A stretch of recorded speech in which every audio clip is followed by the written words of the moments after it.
We offer to the world a framework for global cooperation on vaccines, diagnostics, and therapeutics. I'm so grateful to all the governments that are joining us to present their pledges. I thank the European Commission and its partner governments for their leadership in hosting this important pledging conference. This is exactly the kind of leadership the world needs today.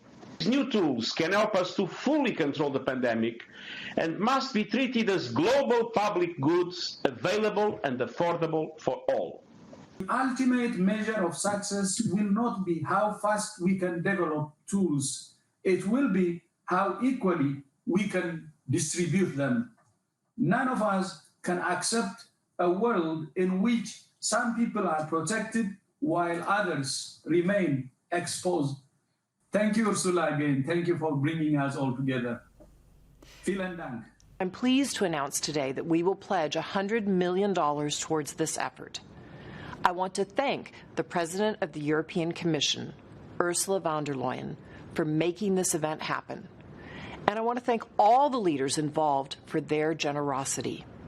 Thank you, President von der Leyen, for your great leadership in convening this important event with your co-host and these extraordinary leaders to galvanize these global commitments to tackle the coronavirus pandemic.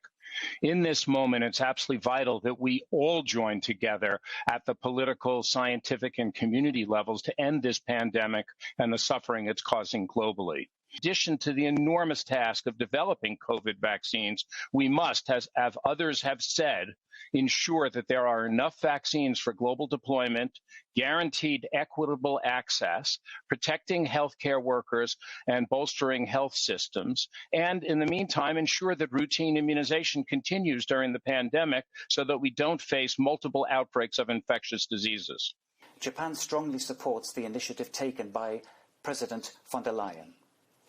The fight against the novel coronavirus requires international cooperation. Our priorities should be to develop medicines and vaccines to ensure fair access to them, and to provide assistance to vulnerable developing countries. Today marks a turning point in how we can combat the pandemic. This is the beginning of a global movement barely seen before. Through the partnerships launched today, we will intensify the search for a vaccine.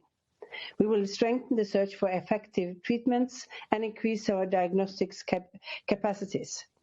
And we will make sure that the achievements are fairly distributed and universally available.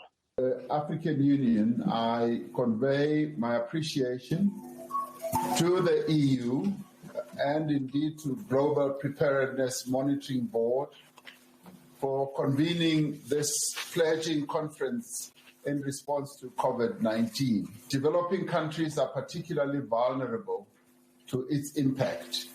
We require coordinated as well as consistent international action